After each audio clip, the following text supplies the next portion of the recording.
Have you ever wondered what truly pleases Allah subhanahu wa ta'ala? Are we living in a way that brings us closer to His satisfaction? Or are we unknowingly engaging in what displeases Him?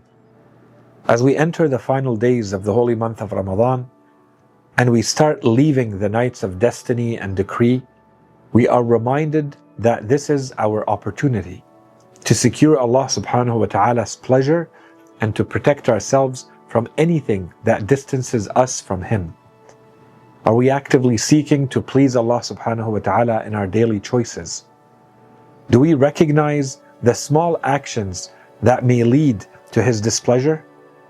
Are we making sincere efforts to obey Him? Or are we still struggling with disobedience? Today's supplication is a powerful call to ask Allah subhanahu wa ta'ala for what pleases Him, seek refuge from what displeases Him, and gain the strength to obey Him and avoid disobedience. And recognize that every action we take is either leading us toward His mercy or away from Him. Because the truth is, pleasing Allah subhanahu wa ta'ala is the foundation of true success, and avoiding His displeasure is the key to eternal peace. Let's explore how this dua helps us align our hearts with His divine will. On day 24 of the holy month of Ramadan, we recite the following supplication. Allahumma inni as'aluka fihi ma yurdik, wa a'udhu bika mimma yu'dhik, wa as'aluka at-tawfiq fihi li'an ati'aka wa la a'sik, ya jawad as-sa'ilin. O God, I ask You in it for that which pleases You, and I seek refuge in You in it from that which displeases You. And I ask You in it for the facilitation and providence to obey You and not disobey You, O most generous to those who ask. This supplication reminds us of three fundamental spiritual truths. The greatest success in life is gaining Allah's pleasure. The greatest danger is engaging in what displeases Him. And true obedience is not possible without Allah subhanahu wa ta'ala's help and guidance. The Holy Quran teaches us that Allah subhanahu wa ta'ala's pleasure is the ultimate reward. وَرِضْوَانٌ مِّنَ اللَّهِ أَكْبَرُ. And the pleasure of Allah is greater than anything else. Are we actively working toward Allah subhanahu wa ta'ala's pleasure? Or are we simply hoping for it without effort? Are we careful to avoid what displeases Allah subhanahu wa ta'ala, or are we ignoring the signs? Today's dua is a plea to Allah to help us walk the path that leads to His divine satisfaction. We begin this supplication by asking, Allahumma inni as'aluka fihi ma yurdik. O Allah, I ask You for that which pleases You. Do we ever sometimes take a moment to ask, what pleases Allah? What in our lives is pleasing to God? And how do we know if we are truly seeking His pleasure? The Holy Quran makes it clear.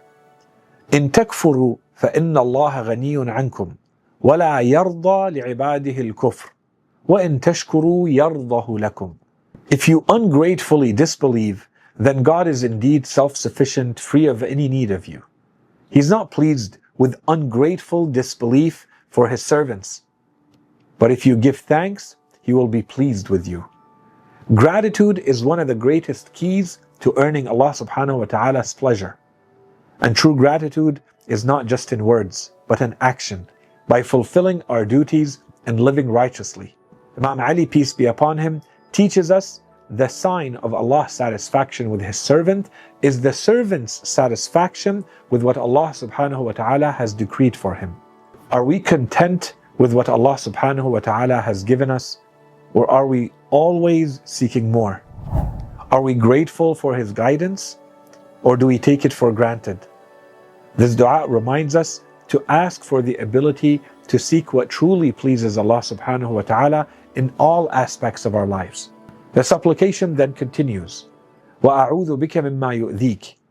And I seek refuge in You from that which displeases You. What actions bring about Allah subhanahu wa ta'ala's displeasure? Are we avoiding them, or are we excusing them? Disbelief, ingratitude, arrogance, these are among the greatest causes of Allah subhanahu wa ta'ala's displeasure. Are we ensuring that our hearts remain free of these qualities? Imam al-Sadiq, peace be upon him, warns us, let none of you present to the Prophet an ugly deed, for all of your actions are shown to him. This hadith from Imam al-Sadiq is a powerful tool to remember for our spiritual discipline. Are we living in a way that would make the Holy Prophet proud of us? Are we mindful that our actions are constantly being recorded and presented? This dua is a call to be vigilant in avoiding what leads to Allah subhanahu wa ta'ala's displeasure and punishment. The supplication then asks, وَأَسْأَلُكَ التَّوْفِيقَ فِيهِ لِأَنْ أُطِيعَكَ وَلَا أَعْصِيكَ. And I ask you for the facilitation and providence to obey you and not disobey you. Obedience to Allah subhanahu wa ta'ala is a gift and an honor, even if we do not always feel that it's easy. We must actively seek His help in remaining strong. The Holy Quran commands us to seek refuge from sin. وَإِمَّا يَنزَغَنَّكَ مِنَ الشَّيْطَانِ نَزْغٌ فَاسْتَعِذْ بِاللَّهِ. And should a temptation from Satan ever provoke you, then seek refuge in Allah. Are we asking Allah subhanahu wa ta'ala for the strength to remain obedient? Or are we trying to do it alone? Are we putting ourselves in situations that test our ability to obey Him? This dua is a recognition that we need Allah subhanahu wa ta'ala's guidance to remain firm in faith. May Allah subhanahu wa ta'ala guide us toward what pleases Him and protect us from what leads to His displeasure, and grant us the strength to obey Him in all circumstances.